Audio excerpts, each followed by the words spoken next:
Ohio gozaimasu, vanakkam ladies and gentle Malayalis. We are reacting to the teaser for Drishyam 3. ദൃശ്യം 1 ഇറങ്ങിയിട്ട് ദൃശ്യം 2 ഇറങ്ങിയപ്പോൾ ഞാൻ ഭയങ്കര ഡിസപ്പോയിൻ്റ് ആയിരുന്നു.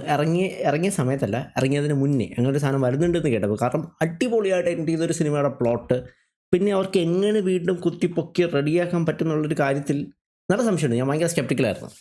ജിതു ജോസഫ് ആണ്, ദാറ്റ് ഐ നോ. പക്ഷേ ആ സമയത്ത് എനിക്ക് ജിതു ജോസഫ് ആരാണെന്നോ പുള്ളിക്കാരൻ്റെ വലിയ ഹിസ്റ്ററി ഒന്നും എനിക്ക് അറിയില്ല. അതുകൊണ്ട് തന്നെ ഇത്ര നല്ല രീതിയിൽ എൻ്റെ ചെയ്തൊരു സ്റ്റോറി, ഇത്ര അടിപൊളിയായിട്ട് എൻ്റെ ചെയ്തൊരു പ്ലോട്ട്, അതെങ്ങനെ വീണ്ടും അവർ യൂസ് ചെയ്യുന്നുള്ള കാര്യത്തിൽ ഞാൻ ഭയങ്കര കൺസേൺഡ് ആയിരുന്നു. പക്ഷേ ദൃശ്യം 2 ഇറങ്ങിക്കഴിഞ്ഞപ്പോൾ അവരത് പ്ലോട്ട് കുളവാക്കിയില്ല, അതിനൊരു നല്ല കണ്ടിന്യൂഷൻ കൊടുത്തു. പക്ഷേ അത് ദൃശ്യം 1 കമ്പയർ ചെയ്യാൻ പറ്റില്ല. Drishyam 1 is like still a goated movie for me. അതിൻ്റെ അടുത്ത് ദൃശ്യം 2 എത്തില്ല. പക്ഷേ എൻ്റെ ഒരു നല്ല കണ്ടിന്യൂവേഷൻ, ഒരു നല്ല സീക്വൽ അവർക്ക് ദൃശ്യം 2 വഴി ചെയ്യാൻ പറ്റി. That I agree. പിന്നെ ദൃശ്യം 2 ഇഷ്യൂ എന്ന് വെച്ചാൽ നമ്മുടെ ഒരു ഹോൾ പ്രോസസ്സിൻ്റെ പാർട്ടായിരുന്നില്ല. 1 കൂടുതൽ ഇൻറ്റൻസ് ആയിരുന്നു, കുറച്ചുകൂടി ലൈക്ക് റാപ്പിഡ് ഇമോഷൻസ് അങ്ങോട്ടും ഇങ്ങോട്ടൊക്കെ പോകുന്ന അപ്സ് ആൻഡ് ഡൗൺസ് കുറേ ഉണ്ടായിരുന്നു. പക്ഷേ ദൃശ്യം 2 എൻഡിൽ കുറേ ട്വിസ്റ്റ് എല്ലാം കൂടി ഒരുമിച്ച് വരുന്ന പോലെ, അതും നമുക്ക് കണക്ട് ചെയ്യാൻ പറ്റാത്ത ട്വിസ്റ്റ് ഉണ്ട്. ഇപ്പം മോഹൻലാൽ പോയി ബന്ധം സ്ഥാപിക്കുന്ന കാര്യമൊന്നും നമുക്ക് നേരത്തെ അറിയില്ല. പെട്ടെന്ന് അവസാനം എല്ലാം കൂടി എടുത്തിടുമ്പോഴാണ് ഇതൊക്കെ സംഭവിച്ചായിരുന്നു അല്ലേ എന്നുള്ളത്. ഈ ചില ഇൻവെസ്റ്റിഗേഷൻ ത്രില്ലേഴ്സിന് തുടക്കത്തിലെ, ഇപ്പോൾ എക്കോയിലൊക്കെ ആണെങ്കിൽ തുടക്കത്തിലെ ഹിൻസ് ഉണ്ടാവും. അത് നമ്മളെല്ലാം കൂടി അവസാനം കണക്ട് ചെയ്യുമ്പോഴാണ് ഷിറ്റ് ആ ഒരു സാധനം വരുന്നത്. പക്ഷേ അത് ദൃശ്യം 2 എനിക്ക് എൻറ്റയർലി കിട്ടിയില്ല. പക്ഷേ ഇറ്റ്സ് എ ഗോട്ടഡ് മൂവി. നമ്മളൊരു ആവറേജ് മലയാളം മൂവി വെച്ച് കമ്പയർ ചെയ്യുമ്പോൾ ദൃശ്യം 2 was still a goated movie. പക്ഷേ നോട്ട് നിയർലി ആസ് ഗോട്ടഡ് ആസ് ദൃശ്യം 1 അക്കോർഡിംഗ് ടു മീ. ദൃശ്യം 3 എനിക്ക് ചെറിയ സ്കെപ്റ്റിസിസം ഉണ്ട്. ബിക്കോസ് ഈ പ്ലോട്ടിൻ്റെ എക്സ്ട്രീംസ് ആയിട്ട് ഓൾറെഡി എക്സ്പ്ലോർ ചെയ്ത് കഴിഞ്ഞു എന്നാണ് എൻ്റെ മൈൻഡ് പറയുന്നത്. ദൃശ്യം 1 2 കൂടി ഇനി ഇത് എങ്ങോട്ട് പോവും എന്നുള്ളൊരു കാര്യത്തിൽ I am not sure that this is going to go. അത് തന്നെയാണ് ആൾക്കാരും വെയിറ്റ് ചെയ്തെന്ന് തോന്നുന്നത്, എങ്ങോട്ട് പോകും എന്നുള്ളൊരു കാര്യം. പ്ലോട്ടിൽ എന്താണ് വരുന്നത് എന്നുള്ള കാര്യമാണ് ടീസറിൽ കൂടി എന്തെങ്കിലും ഹിൻറ്റ് കിട്ടുമെന്ന് അറിയില്ല. ഹിൻറ്റ് കൊടുക്കുന്നത് ചിലപ്പോൾ നല്ല ഐഡിയ ആയിരിക്കില്ല. കാരണം പ്ലോട്ടിൻ്റെ ഹിൻറ്റ് കിട്ടിയാൽ മേ ബി ആ ഒരു സസ്പെൻസ് ചിലപ്പോൾ കീപ്പ് ചെയ്യാൻ പറ്റില്ല. റൈറ്റ്. അപ്പം ഉണ്ടെങ്കിലും ഇല്ലെങ്കിൽ ഞാൻ ഹാപ്പിയാണ്. ഞാൻ അതാണ് കണ്ടുപിടിക്കാൻ ശ്രമിക്കുക using this teaser. And they are saying that May 21 world wide release. Wow, okay, that is sooner than I expected. ഞാൻ ആക്ച്വലി ഈ മാസം തന്നെ ഉണ്ടാവുമെന്ന് പ്രതീക്ഷയില്ല. But that is very good to know. And ഇത് ഞാൻ പറ്റുമെങ്കിൽ തിയേറ്ററിൽ തന്നെ പോയി കാണും, OTT വേണ്ടി വെയിറ്റ് ചെയ്യൂല. So yes, that's it. നമുക്ക് തുടങ്ങാമല്ലേ? Let's without a further ado, let's get right into it. I have so much hope for this and I'm a bit skeptical for the reasons I mentioned. ഇനിയിപ്പോൾ ഒരു one plot twist അവർക്ക് ഇതിൽ പറ്റില്ല. ഇനി വരുൺ പ്രഭാകരനെ കൊന്നത് ഗീതാ പ്രഭാകരാണെന്ന് പറഞ്ഞാൽ ഫസ്റ്റിൻ്റെ പ്ലോട്ട് പോവും. കാരണം ഫസ്റ്റ് മൂവിയിൽ ഓൾറെഡി എല്ലാം നടന്നിട്ടുണ്ട്, മെയിൻ കാര്യങ്ങളെല്ലാം. ഇനി എന്ത് ചെയ്യാൻ പറ്റുക? വരുൺ പ്രഭാകർ ആദ്യം മനുഷ്യനായിരുന്നു, പിന്നെ ഡെഡ് ബോഡിയായി, പിന്നെ അസ്ഥികൂടമായി, ചാരമായി. ഇനി ആ ചാരത്തിന് ഒന്നും നമുക്ക് ചെയ്യാൻ പറ്റില്ലല്ലോ. മേ ബി ഇത് വേറെ എന്തെങ്കിലും ഒരു ആംഗിൾ ആയിരിക്കും അവർ പിടിക്കാൻ പോണേ. ആ ഒരു മരണം, ആ ഒരു ഇൻവെസ്റ്റിഗേഷൻ ആയിരിക്കില്ല, something else. Right. Without further ado, let's get into it. Sound ഇല്ലേ? ഉണ്ട്. ഉണ്ട്. ഞാൻ വെറും ഒരു സാധാരണക്കാരനാണ്. എന്റെ ഭാര്യയും മക്കളും അടങ്ങുന്ന ഒരു കൊച്ചു ലോകം. ആ സ്വകാര്യതയിലേക്ക് ക്ഷണിക്കപ്പെടാതെ ഒരു അതിഥി വന്നു. കുടുംബം ശിഥിലമാക്കാൻ കെൽപ്പുള്ളൊരു അതിഥി. ഇനി ഒരിക്കലും തിരിച്ചു വരില്ല എന്ന ഉറപ്പോടെ എന്നേക്കുമായി ആ അതിഥിയെ ഞങ്ങൾ മടക്കി അയച്ചു.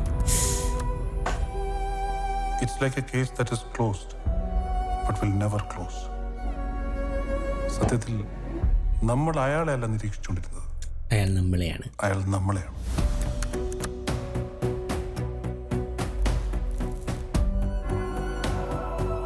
ജനിച്ചപ്പം മുതൽ തുടങ്ങിയതാണ് എൻ്റെ ഈ യുദ്ധം. സ്വന്തമെന്ന് പറയാൻ ആരുമില്ലായിരുന്നു. കഷ്ടപ്പെട്ട് അധ്വാനിച്ച് ഞാൻ സ്വന്തമാക്കിയതാണ് എൻ്റെ കുടുംബം. അത് തകരുമെന്നൊരു ഘട്ടം വന്നപ്പോ മുന്നും പിന്നും ചിന്തിക്കാതെ പ്രവർത്തിച്ചു പോയി. അതിനിടയിൽ ആരൊക്കെ വേദനിക്കുന്നെന്ന് ഞാൻ മനസ്സിലാക്കിയില്ല. ആരൊക്കെ വേദനിക്കുന്നത് ഞാൻ മനസ്സിലാക്കിയില്ല. Very interesting. ഇത് അവർ ഉദ്ദേശിച്ച പോലീസ് അവർ തന്നെയാണോ? May be somebody else. ഇതുപോലെ ഇനി ആരൊക്കെ ഉണ്ടെന്ന് എനിക്കറിയില്ല. ആരൊക്കെ ഉണ്ടെന്നോ?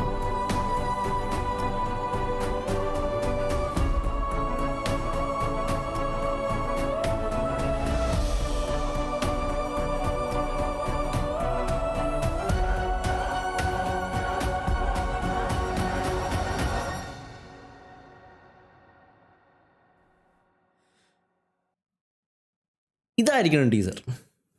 I am happy with this teaser. കാരണം അവർ പ്ലോട്ട് റിവീൽ ചെയ്തിട്ടില്ല. അതായിരുന്നു ബെറ്റർ. കാരണം പ്ലോട്ട് റിവീൽ ചെയ്ത് ഞാൻ ആക്ച്വലി കുറച്ച് ഡിസപ്പോയിൻറ്റഡ് ആവുമായിരുന്നു. പ്ലോട്ടിനെ പറ്റി ഒന്നും ഇതിന് ആരൊക്കെ അതിനെപ്പറ്റി വിഷമിക്കുന്നുണ്ടെന്ന് ഞാൻ അറിഞ്ഞില്ല. അത് നമുക്ക് വിഷമിക്കുന്ന ഓൾറെഡി നമുക്ക് കുറച്ച് ആൾക്കാരെ അറിയാം. അതല്ലാതെ വേറെ ആരെങ്കിലും ഇനി വിഷമിച്ചോ? ഇതിനാണ് ഹിന്ദിയിൽ സബ് ടൈറ്റിൽസ്. ഓട്ടോമാറ്റിക്കലി ഹിന്ദി ആയല്ലോ, മലയാളം മതി. In the process I not realize how many people I had hurt. പിന്നെ ഒരു ഡയലോഗ് പറയുന്നുണ്ട്, മറ്റെന്തായിരുന്നു, സാറേ എനിക്ക് പേടിയാവും സാർ. ഇപ്പൊ പേടിയാ സാറേ. ഇതുപോലെ ഇനി ആരൊക്കെ ഉണ്ടെന്ന് എനിക്കറിയില്ല.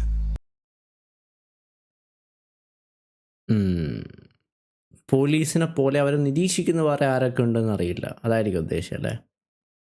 ആകെ 2 സെൻറ്റൻസേ ടീസറിലുള്ളൂ. ആ 2 സെൻറ്റൻസ് വെച്ച് നമുക്ക് എന്തൊക്കെ ഡിസൈഫർ ചെയ്യാൻ പറ്റുമോ? I got nothing man, I got nothing. ഇത് എങ്ങോട്ടാണ് പോകുമെന്ന് നോ ഐഡിയ. മീനയുടെ ക്യാരക്ടർ, പുള്ളിക്കാരി she's sad, she's crying, she will always fight for the family, that I am pretty sure.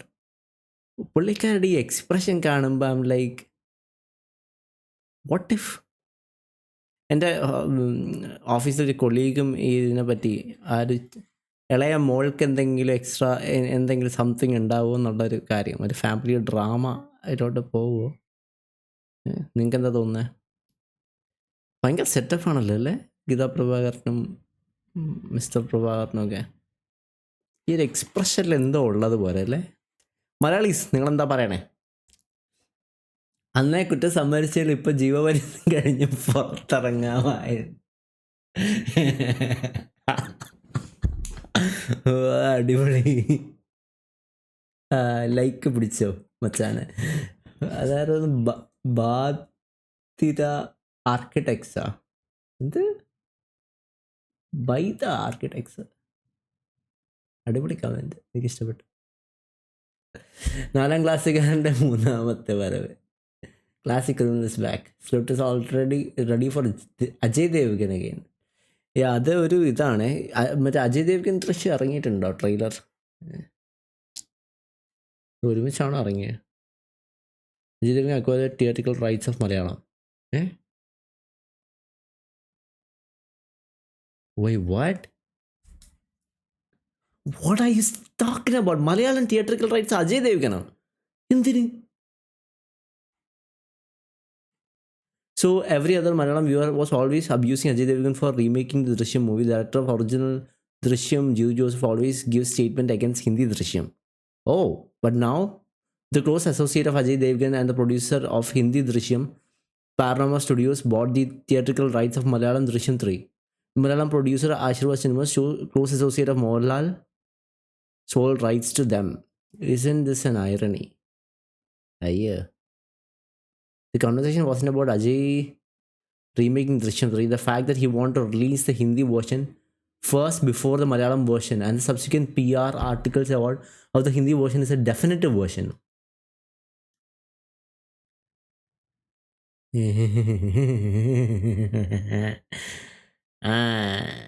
See, original പ്ലോട്ടിൻ്റെ പേറ്റൻ്റ് ഇരിക്കുന്ന ജി ജോസഫിൻ്റെ കയ്യിലാണ്. ഇതെന്തൊക്കെ സംഭവിച്ചാലും ഹിന്ദിക്ക് വരില്ല. There is no way they can do it. പക്ഷെ എന്നാലും അജയ് ദേവ്ഗൻ്റെ ഒരു ഗോട്ടഡ് മൂവാണ്. ഗോട്ടഡ് അല്ല, അയാളുടെ സെൽഫിഷ് മൂവാണ്. പക്ഷേ മേ ബി അയാൾക്കെതിരെ ക്രിറ്റിസിസം കൂടിയപ്പോൾ ഇങ്ങനെ ചെയ്യണമെന്ന് വിചാരിച്ചിട്ടുണ്ടാവും. ഒരു റിക്വസ്റ്റ് ഈസ് ഉസ്കോ ജാനെ ദേ നഗ്മ. എന്താ അത്? Drishyam 4. The victim comes back from the dead and help father hide the truth for a longer paranormal thriller. More believable, more necessary. Drama was not to release it. Yeah, actually the problem is that not a remake, but you want to release before the Malayalam one. That is not good. കാരണം ഇത്രയും മലയാളം ചെയ്ത് വെച്ചൊരു plot പിന്നെ പലതവണയും ഭൂൽഭുലയ്യ എന്നുള്ള സാധനം ഉണ്ടെന്നുള്ള കാര്യം ഹിന്ദി ആർക്കും അറിയില്ല. ഐ മീൻ ഭൂൽഭുലയാണ് ഹിന്ദിക്കാർ കൂടുതൽ അറിയാവുന്നത്. മണിച്ചിത്രത്താഴ് ഉണ്ടെന്നുള്ള കാര്യം ആർക്കും അറിയില്ല. അതേപോലെ ബോഡി ഗാർഡ് മലയാളത്തിലാണ് ആദ്യം ഇറങ്ങുന്നുള്ള കാര്യം പലർക്കും അറിയില്ല, ഇന്ത്യൻസിന് പലർക്കും അറിയില്ല. സോ ഇപ്പോൾ ഇങ്ങനെ അജയ് ദേവ്ഗൻ്റെ ഹിന്ദി സാധനം ആദ്യമേ റിലീസ് ചെയ്താൽ മലയാളത്തിന് ആരും നോട്ടീസ് ചെയ്യില്ല, അവർക്ക് കൂടുതൽ റീച്ച് കിട്ടും. അതാണ് അയാൾ ഇൻറ്റൻറ്റ് ചെയ്തതും.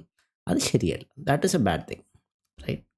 അതുകൊണ്ട് തന്നെയാണ് തിരിച്ച് എന്താ പറയുക ജിതു ജോസഫ് അങ്ങനെ പറഞ്ഞ് മറുപടി കൊടുത്തത്. അത് ഞാൻ കണ്ടായിരുന്നു ട്വിറ്ററിൽ അയാൾ മറുപടി പറയണം, എൻ്റെ കയ്യിലാണ് കോപ്പി റൈറ്റ്, നിങ്ങളങ്ങനെ ഉണ്ടാക്കണ്ടായിരുന്നു. പക്ഷേ അയാൾക്ക് കുറച്ച് അബ്യൂസും കിട്ടിയായിരുന്നു അതിൻ്റെ പേരിൽ. മേ ബി അതുകൊണ്ടായിരിക്കാം. പക്ഷെ ഇത് ഇയാളെ ഈ റൈറ്റ് വെച്ചിട്ട് എന്തെങ്കിലുമൊക്കെ ഒപ്പിക്കുമെന്നുള്ള കാര്യത്തിൽ ചെറിയൊരു കൺസേൺ. എനിവേ നമുക്ക് നോക്കാം. എന്തൊക്കെയായാലും ഇല്ലേ, അജയ് ദേവ്ഗൻ്റെ ദൃശ്യം 3 അല്ല, മലയാളി എന്നുള്ള നിലയ്ക്കല്ല. ഞാൻ 2 സിനിമയും കണ്ടു.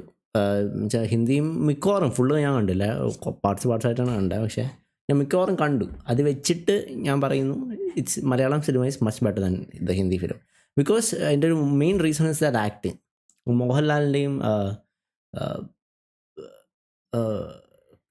മിക്ക ക്യാരക്ടേഴ്സിൻ്റെ ആക്ടിങ് ഇസ് മലയാളത്തിൽ ഭയങ്കര ബെറ്റർ ആയിട്ട് തോന്നുന്നു ചില കാര്യങ്ങളിലൊക്കെ. അത് ദൃശ്യം 2 ഞാനത് കണ്ടില്ല. മേ ബി മോഹൻലാലിന് കുറച്ച് ലിമിറ്റേഷൻസ് ഉണ്ടായിരുന്നിരിക്കും ആ ഒരു പെർട്ടിക്കുലർ മൂവിയിൽ. ബിക്കോസ് ഓഫ് അത് ആൾക്കാർ പറയുന്നത് സത്യമാണോ ഇല്ലെന്ന് അറിയില്ല, പുള്ളിക്കാരൻ എന്തൊക്കെ ചെയ്തു. പക്ഷേ ദൃശ്യം 1 ബോക്സ് ഓഫീസ് കത്തിക്കാൻ ശബ്ദമെടുത്ത മനസ്സാണ് അയാളുടേത്. നമുക്ക് തടുക്കാനാവില്ല. 13 കൊല്ലം മുമ്പ് ഫാമിലി മൂവി ആണെന്ന് വെച്ച് പോയി കണ്ട് കിളി പാറിയ പടം. അതെ, ദൃശ്യം. ഇതൊക്കെയാണ് ടീസർ, അല്ലാതെ മുഴുവൻ സിനിമയും ടീസറിൽ കാണിക്കുകയല്ല. അതാണ് എഗ്രിമെൻറ്റ്. കാരണം എന്തെങ്കിലും ഹിൻറ്റ് കൊടുത്തിരുന്നെങ്കിൽ ഞാൻ കുറച്ച് ഡിസപ്പോയിൻറ്റഡ് ആയാണ്. This make sense, it's right move.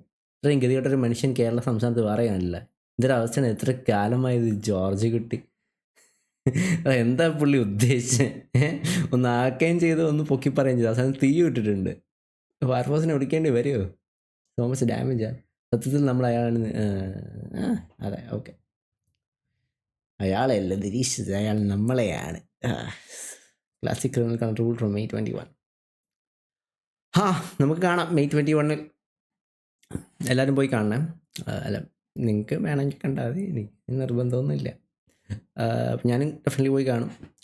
നിങ്ങൾക്ക് എന്തെങ്കിലും പ്ലോട്ടിനെ പറ്റി ഐഡിയ ഉണ്ടെങ്കിൽ കമന്റ് സെക്ഷനിൽ അധികം സ്പോയിൽ ചെയ്യല്ലേ. നിങ്ങൾക്ക് ശരിക്കും ഐഡിയ ഉണ്ടെങ്കിൽ സ്പോയിൽ ചെയ്യണ്ട.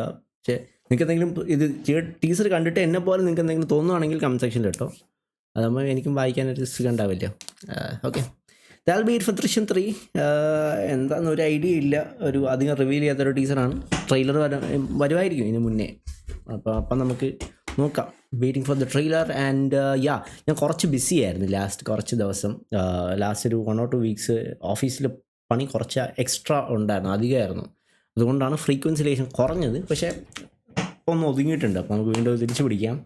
And also you can recommend trailers of movies something to me. ഒരു ചെറിയ ബിസിനസ് ഞാൻ സൈഡിൽ കൂടെ ബിൽഡ് ചെയ്യുന്നുണ്ട്. അപ്പോൾ അതിൻ്റെ പ്രോസസ്സിൽ കൂടെ ആയിരുന്നു. അതൊന്ന് കംപ്ലീറ്റ് ആയിട്ട് നിങ്ങളുടെ അടുത്ത് എന്താണെന്ന് പറയാം. And that'll be it.